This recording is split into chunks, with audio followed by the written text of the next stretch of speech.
I know that Mondays are not always everybody's favourite day of the week, but this Monday marks something special.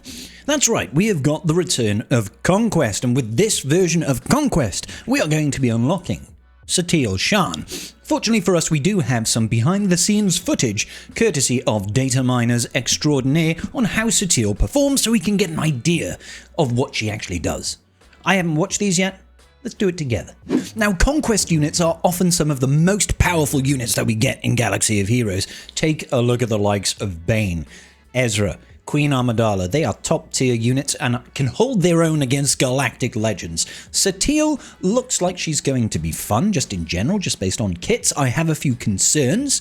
I think that she really desperately needs to have some form of pre-taunt, and I think that maybe there could be a little bit of a speed issue going on here because none of the team is particularly fast, and if you can't get her to taunt, it feels like the match will fall apart just a little bit. So I have my concerns. I don't think she's going to be a very good defensive team, but I'm confident that with offense, and particularly when she arrives, I guarantee you there's going to be a good datacron for her, that, you know, she'll be able to take out some good teams. Now, Barbarossa, who's on the Swigger Events Discord server, always does testing. He's able to get the information out of the game. He has his own server that he runs, and he tests units ahead of time. So we've got some footage. I've just downloaded a bunch of videos, and we're going to go through them together, right here, right now, and figure out what works, what doesn't. Mobile first-person shooters has never felt like this. Urban Heat. Play free now. What really surprised me about this game is how smooth it played. The frame rates that I was getting on my phone, which is like 4 years old, made the gameplay buttery smooth. Very satisfying and kind of reminded me of the old first-person shooter games that I used to play back on the PS2, but now I get to have it in the palm of my hands. There is a real healthy selection of various heroes that you can run, each with their own specials and ultimates, my personal favorite being El Gomorin, because he had some nice flair to his voice acting. I have to admit, it is pretty satisfying when you get a triple kill like that. There's also a ton of customization that you can apply to your weapons, with over 11 weapon slots and over 50 modules and attachments per weapon, as well as some deep RPG-like mechanics and skill-based tournaments. Not only that, but if you are downloading through my link, you will be able to get yourself additional free rewards. You will immediately get access to the powerful STA4 blueprint loaded with 5 enhanced modules and 3,000 in-game cash. This bundle is worth over $30 in value. It gives you a serious edge right as you start playing. So download Urban Heat using my link in the description or scan the QR code on screen to unlock exclusive rewards available only through my link. Urban Heat. Play free now. So coming up first, it looks like we have got a trusty Rey Ezra team. Now, well note, all of these teams are sans datacrons, absolutely no datacrons, which are obviously going to change the way that things perform. I don't think that Rey is going to be a great way to beat, a great team that we can beat. Now, Satiel does have an anti-permakill mechanic baked in, so she can always revive. Like Rey's Whirlwind there, when that lands, that normally prevents any sort of revive, but Satiel has got anti-revive prevention. I love this. It's like, you know, we have essentially got a form of permakill, and now we've got an anti-permakill and an anti-insta-kill. We've got all anti-Uno reverse cards going on all over the place. Now, a lot of her damage comes from when she's taunting. She does surprising amounts of good damage when she's able to hit those big AoEs. All that true damage based on her max health is obviously very, very good. But this Rey team is a very resilient team. Rey, Barriss, Ezra, really tricky team. So I have a feeling it's going to get away from the Satiel team. That being said, the fact that we've got older characters that are maybe not particularly good. Juhani is not a great unit, I will be honest. And Jolee has probably gone past his prime at this point. He used to be like the best, most annoying supporting / healer type in the game. And now he doesn't really see much use. Unfortunately, I have a feeling this ult's going to hit hard. Oh, maybe not. Okay, no, it is quite a tanky team. The heal immunity, obviously a little bit painful, and like I said, definitely do think that datacrons are going to completely change the setup over here. I guarantee you that Satiel is going to have some form of specific datacron, or may as well just get a focused datacron for her that will make this team obnoxious, I promise you. And that Ben is going to be ramping offense there as well when he's landing kills with that second special. So looks like it does surprisingly well. in terms of, you know, staying in the game. And they have killed the Barriss now, so that's good. But that Rey is getting a lot of ults. What is this, the third ult? And now that there are less units on our side of the field, I feel like this ult is going to start to ramp harder and harder. This big hit normally does great, but of course, they're in Rey's ultimate. Yeah, we're losing units here. If you lose Jolee, that's kind of game over. And Jolee is, by the looks of things, oh, he is exiled as well. That's such a great mass AoE revive now. Yeah, it looks like it's getting away from them. Ben getting triple kills over there. I think he passes 30% offense because it's 10% per kill if he lands with that second special.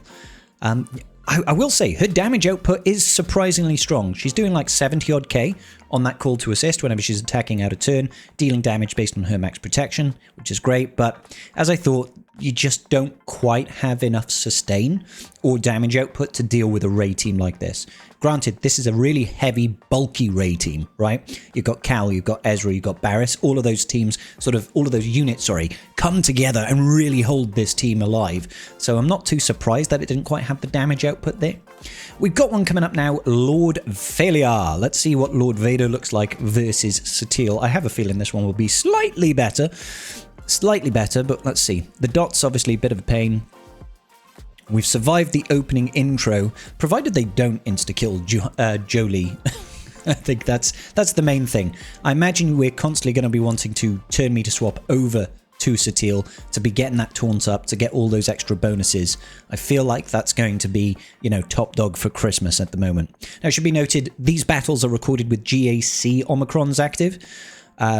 So, you know, wow, that is really good damage to Scorch. I suppose the true damage that we're dealing is actually incredibly useful against a team like Lord Vader. We don't have to worry about the increased defense or anything like that. That Scorch went down super, super quick. Couple of attacks out of turn and that's it, right? Doing like 80k damage there. That's really impressive. Pass it round to Satiel, I guess? No? Passing it over to Juhani. I wonder why. I would have imagined we would just want to cycle turns with Satiel constantly. Yeah, wow, this is really impressive. I feel like you could just gun down Vader at this point. He's obviously going to take less damage because he does have that Galactic Legend unique that lowers all incoming damage by like 30% or 15%, I can't remember what. That nice juicy AoE, maybe get rid of CX2. That could be useful. But it looks like they're just going to go all in on Lord Vader. No, changed over target now to CX2. That call to assist with Jolee as well is obviously doing good work. Stuns, getting that full heal. Mass assist, this is by CX2. Wow. They just pick apart this team. Absolutely pick apart the team. Now, obviously, you can't get rid of that Apo thanks to, you know, his unique over there. We don't have a Galactic Legend on our side of the team, so we can't kill Apo until we've killed Lord Vader. But this is a good sign. I mean, poor Lord Vader, right? Poor Lord Vader. He is living up to the Lord Failure name in every way, shape, and form. He's always getting bodied by the new stuff, I feel. Always getting bodied by the new stuff, but then so is like JMK, so is Jabba a lot of the times. Alright, let's go. Come on. Vader is, of course, very, very tanky. And once again, this is sans any sort of datacron. This is my only concern. I feel like sometimes this team just lacks a little bit of that oomph, you know, that big hit. I feel like we're heavily dependent on that call to assist, that direct focus from Jedi Knight Revan as your one big sort of, this is going to kill you. But she handles Lord Vader comfortably. Real comfortably. That feels like that could be a high banner victory. I mean, that's a 74. So, Lord Vader, Dunzo. Not so great against Rey. Next one I've got is Pirate King Hondo. Let's see how we do against Pirate King Hondo. I don't think it's going to do well. This is real bulky mass damage output team in PK Hondo that can revive versus a team that I don't think you're going to have the oomph to even get through a character like Vayne. You could, of course, circumvent the team. You could go after things like Brutus, but it looks like we're not even going to get the chance here. They are steamrolling us. That lightning raid, of course, is doing a lot of heavy lifting over here. They get so many turns, so many attacks out of turn, so much damage on this team as well. And of course, they don't have to worry about that taunt. So yeah, I'm not liking this. I'm not liking this for my girl Satiel. I feel like PK Hondo is not going to be one of the teams that she's going to be countering right now. How are we looking over here? Yeah, if they take care of Jolee, that's definitely game over. Yeah, Satiel, unfortunately, honey, I don't think this is the one for you. At least for now, until we see whatever datacron they bring out for her, because I I imagine whatever datacron they give her is going to be busted 7 ways from Sunday. Do you know what I mean? Ugh, Brutus does so much damage, dude. Okay, yeah, I think it's easy to see that one is not going well. Yeah, looks like we can't do anything. They've got too much damage output. They're going to ramp that mastery throughout the battle.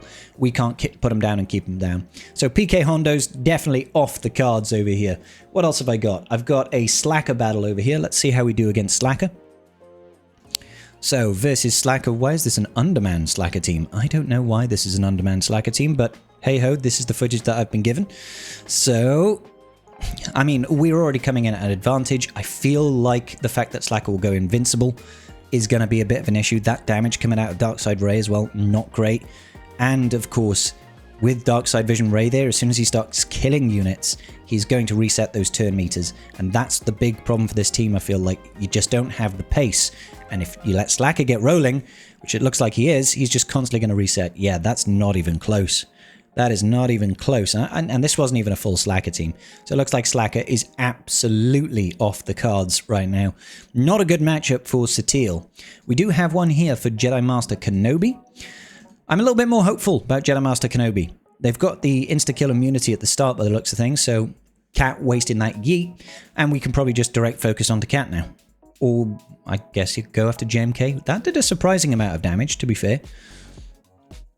Probably not enough to actually chew through JMK. The AoE, I feel, does do good damage across the board, and it looks like we're using Sortie at the moment. Yeah, do that mass assist on Kenobi, you'll probably chew through him. I do feel like maybe just taking out Cat at the start would have been easier. It would lower the damage output of the rest of the team and lower the tech that they've got, but seems to be okay to just gun down Kenobi at the start, which is poor Kenobi, right? that release era of JMK and Lord Vader not standing up well to the test of time at the minute. Too many things get introduced into... Wow! That one mass assist just deleted Cat there. Yeah, wow. Yeah, JMK has not been realistically a defensive team since the days that we had that Hermit Yoda-cron and we were running it with Ezra.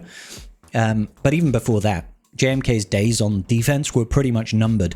This kind of really puts the nail in the coffin there. He's got too many non-GL counters right now, and this is just exemplified by this new Satiel team. Pretty cool. We can take out JMK, we can take out Lord Vader, we can take out... there was another one. Lord Vader. Oh no, we lost against Rey. We lost against Slacker. I think we've got a Jabba the Hutt team to check out. Here we go with Jabba the Hutt. It was on YouTube. I didn't have the video downloaded for this one. Once again, running the Sortie comp. I imagine, well, I mean, Sortie gives a couple more buffs and a little bit more survivability, I guess, compared to Juhani. I don't know what the final comp is going to be like. I have a feeling that most of the power is really derived through the core 4 Jedi. Jolee with his assists and keeps you alive. Jedi Knight Revan with his mass assist, that direct focus, does huge damage. Basti obviously passes additional benefits with the Force Bond, passing out legendary battle meditation, all that good business.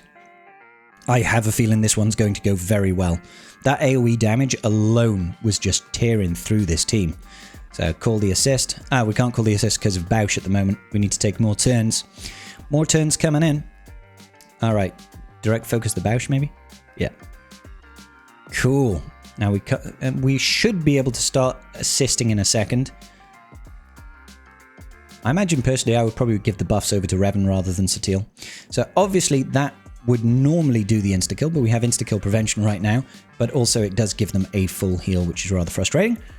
I have a feeling we're going to be good here. I have a feeling we're going to be good because we're going to start to be able to assist versus Jabba team now because we've all taken those turns. So the next time we use direct focus, it's going to go straight through. The only thing you have to be concerned about, of course, is if Jabba hits that ultimate again. He's going to be operating at a faster ultimate now. He will be able to get an insta-kill. If he gets Jolee, I feel like that could go south pretty quickly, right? Alright, so yeah, see that direct focus, it just does a lot of good damage. And it's a shame that we've lost Sortie, right? Because if we still had Sortie, that would be an extra unit to do that big damage. Big AoE. Yeah, the damage it does versus Boba, really good. Huge. Yeah, absolutely. Pass it back around to Satiel. Get the stun. I love that she's basically got like a Kamehameha. We're getting into the DBZ phase of Galaxy of Heroes, apparently. The counterattacks are wonderful as well, aren't they? Just doing so much damage. And it really does circumvent a lot of the defensive capabilities that a lot of teams have, where they just have so much defense that true damage just tears through them. Yeah, that direct focus doing well, but it looks like Jabba is going to get to another ult very, very quickly. Straight into another direct focus. The cooldown decreases that we've got is really great. Now, we do still see quite a bit of Jabba on defense, but Jabba is another GL that does have quite a significant number of non-GL counters, and always seems to come out with Datacrons as well. So, let's see, what are we going for? Trying to take out Santi again, so this should land now. Yeah, there goes Revan. Normally that would be permanent, but of course, like we said, she does have the ability to ignore the fact that, you know, normally you can't revive from that. So that's really good. Again, this is probably another reason why I like Juhani in the team, because if we had Juhani alive, that's an additional unit that can do, you know, additional true damage. Jolee can't revive Sortie, he can only revive Jedi. I've always thought that revive should be Old Republic and Jedi, but hey. Alright. Come on. Take out the Santi. I think this one is probably in the bag. It looks like they've probably got enough time to feel like that was a bit of a waste. Does feel like they've got enough time to still take out Jabba at this point. Yeah, that true damage just goes so far, doesn't it? That true damage does a lot of the heavy lifting over here. Good damage. It looks like we can chalk up Jabba the Hutt. So, Lord Vader, yes. Slacker, no. Jabba the Hutt, yes. Who else did we face off against? There was somebody else that she handled quite well. I feel like she'd do okay versus JML, but you don't see a lot of JML on defense. Similarly, against C, maybe. C would really drain through her protection very, very quickly, and that would impact her max health damage. So probably not, actually. Probably not versus C. But, yep. Clock does run down awfully quickly. Big hits. Again, you're just waiting on that direct focus from Revan. I feel like that's the only concern, is it always relying on that one direct focus to do the lion's share of the lifting. That's good business. That is good business, ladies and gentlemen. Now, we do have a couple of other teams. For example, we've got a team over here facing off against the Great Mothers. Unsure how they'll do against Great Mothers, because Great Mothers is going to, of course, use that doom to immediately get rid of all the protection. If that lands on Satiel, that could be curtains. I mean, this isn't looking great, but maybe it will Uno reverse. We'll have to see. That's going to force the taunt, which is what you want. Definitely want to have that taunt over there on Satiel, because that's what's going to do your heavy lifting. Bring back the Revan. That is so useful. Mark down Great Mothers, 100%. Wow, see, that damage output is really, really great. And this team has got the Merrin comp, and that's tankier than most. You see how it immediately fully healed those Great Mothers out there. So I get the stun. All right, let's see. Can they stabilize? I feel like the Great Mothers team is always a case of, if you can take out Great Mothers, generally speaking, you're gonna be okay. But it's just a case of, can you take out the Great Mothers? Because they can be very, very tanky. Not because they've got boatloads of max health or anything like that, but just because there's so much recovery that goes on in this team, especially, like I said, with this comp. Yeah, that is really good damage. There's no Relic Delta active in any of this either. It looks like everything is... Oh, actually, there is Relic Delta. We actually had a negative one there. But at least the core feels like... Okay, so... Basti is Relic 7 against this R9 Great Mothers. I feel like this would have been better to take out Merrin first, to get rid of a lot of the survivability. I feel like that would have gone a little bit better. What's interesting is it looks like Revan recovered all of his protection when he got revived. Oh, Great Mothers is gone. Once Great Mothers is gone, it's kind of game over, right? Yep, I feel so. I feel so. Yeah, it looks like it cleans up pretty nicely from there. So Great Mothers, again, it's not a team necessarily you see a lot of on defense, but it can be there, and it's nice to have more counters. Usually I'm using something like a Malgus or a Darth Revan team to take it out. Sometimes Bo-Katan, Mandalore. But hey, good to know. I think that's going to about do it for our review here of what we can see about Satiel. Feels like she does have her place. She can take out a few key teams, and if she's taking out things like JMK, and she's taking out things like Lord Vader pretty well, she can take out Jabba, so that's 3 out of 10 of the Galactic Legends. That has some use, and it probably translates into being able to kill other A-tier teams. Looks like she can take out Great Mothers, looks like they can take out stuff like Gungans, all useful stuff right there. Overall, do I think she is an absolute must-have? Not just yet. But I imagine her focus datacron, when it comes, because I'm sure it will, is going to be pretty obnoxious. Right now, I'd say she's worth having, but not entirely sure how worthwhile that is. Especially if you are late game and you already have a boatload of counters, you might not necessarily need to go heavy on this team. We'll have to wait and see, but I want to know what your thoughts are, ladies and gentlemen. Let me know in the comments section down below, and I'll see you all in the very next video. And don't forget, if you download Urban Heat using my QR code or by using the link in the description down below, you will be able to get yourself $30 worth of rewards instantly for free.